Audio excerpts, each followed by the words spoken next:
A Escola do Parlamento da Câmara Municipal de São Paulo promoveu um ciclo de debates para discutir um assunto que está em pauta no Congresso Nacional, a reforma política.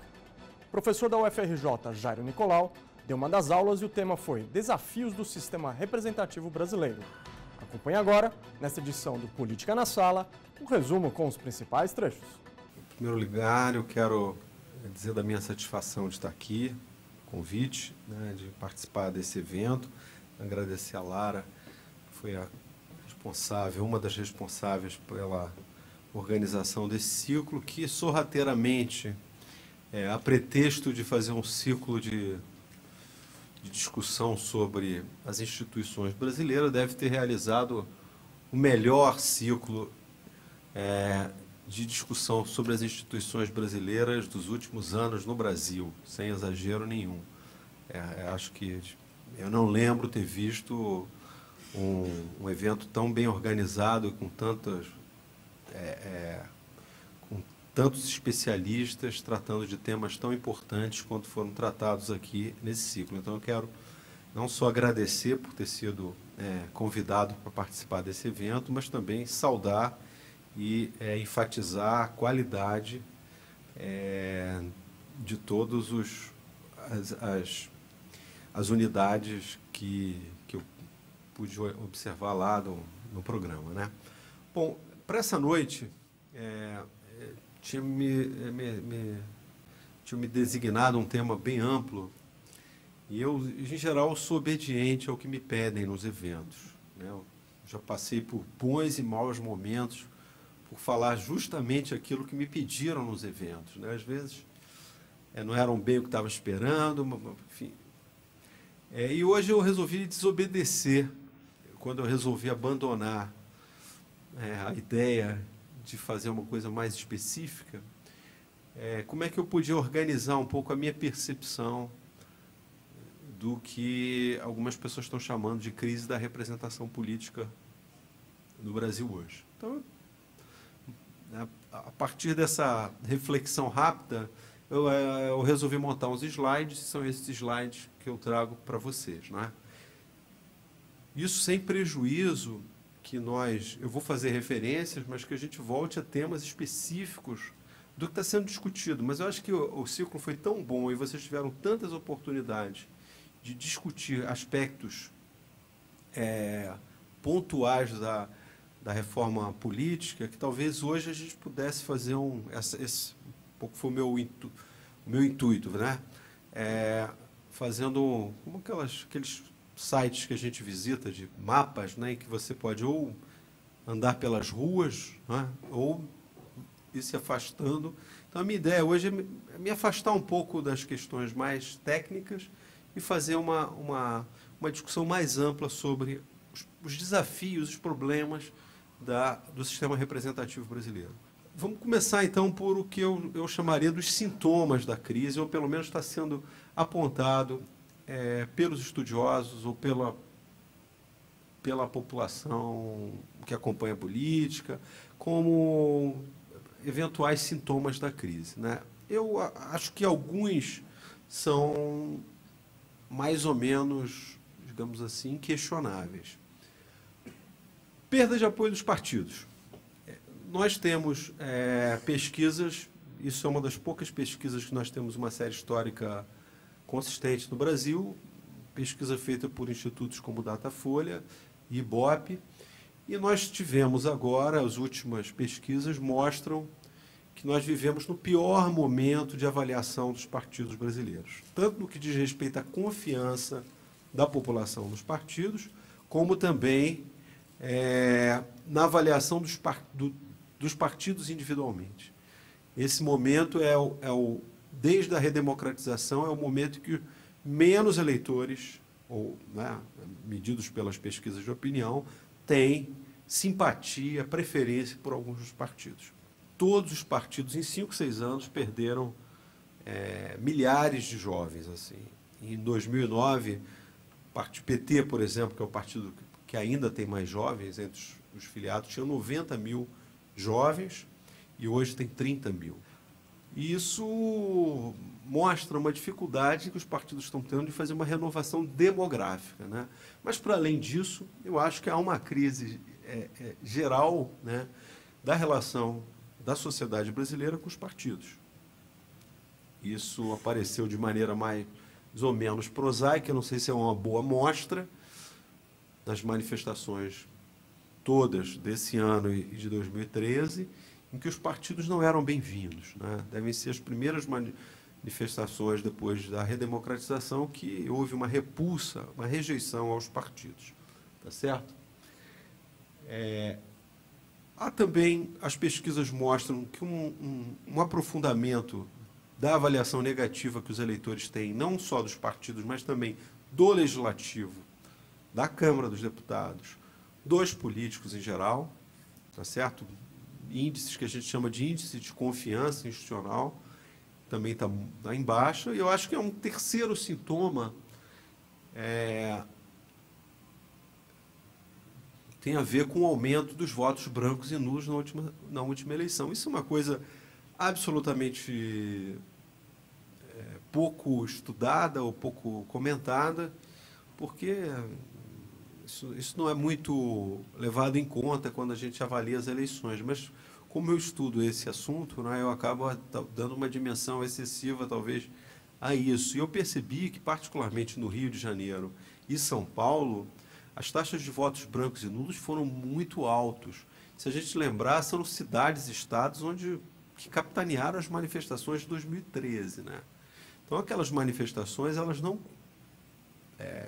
não se traduziram em uma renovação política, em uma passagem, digamos assim, no sistema de partidos como se esperava, né? Eu acho que isso, de alguma maneira, é um reflexo dessa sensação negativa. E não adianta, quer dizer, falar do sintoma.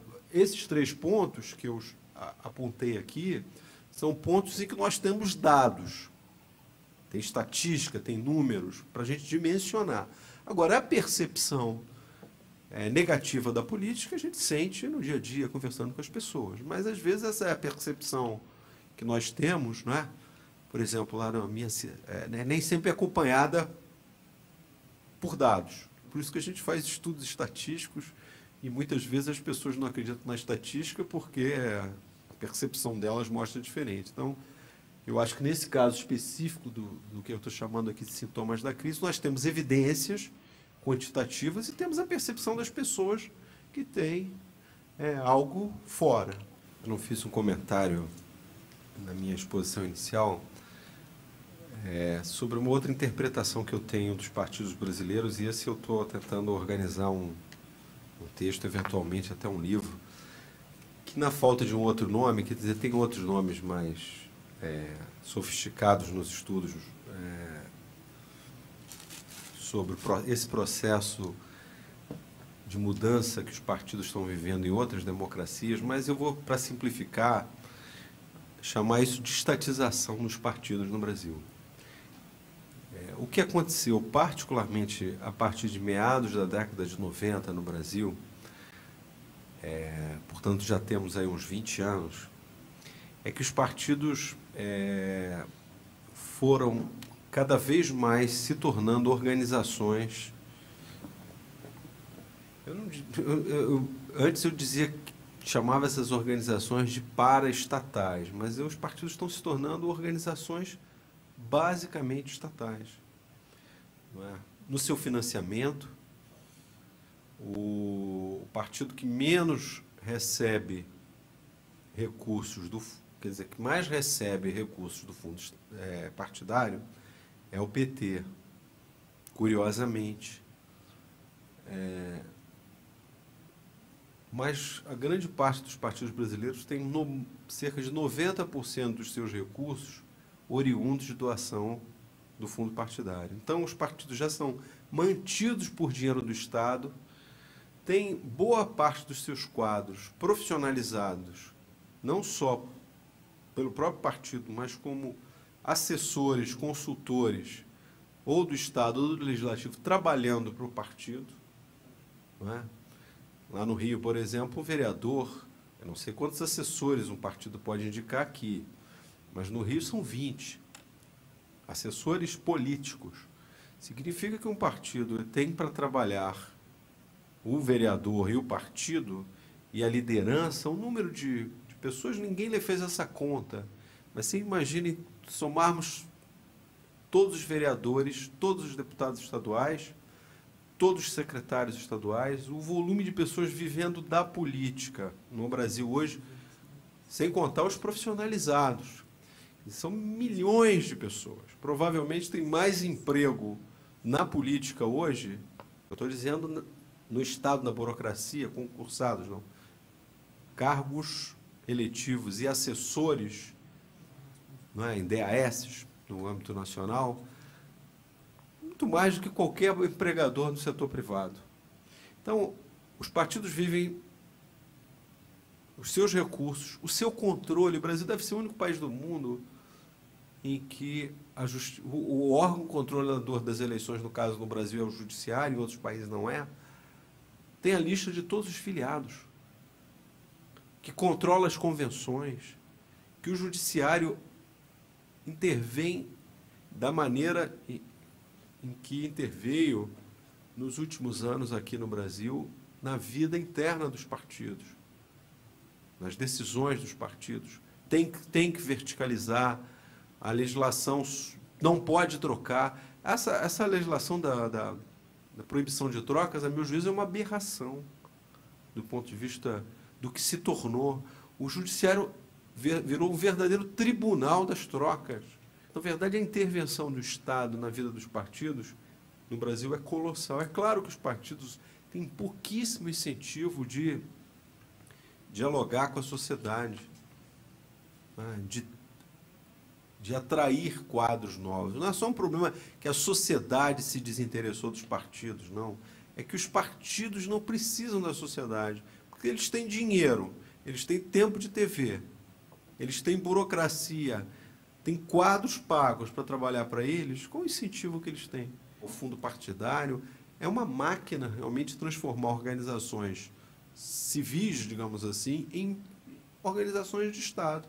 Então, há esse processo que eu não me parece que pode ser desconsiderado. Por outro lado, isso não acontece só no Brasil, não. A estatização dos partidos, essa é mundial, tá certo?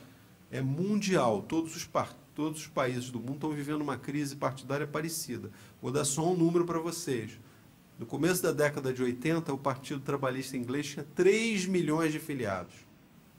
3 milhões de filiados. Quantos ele tem hoje? 50 mil.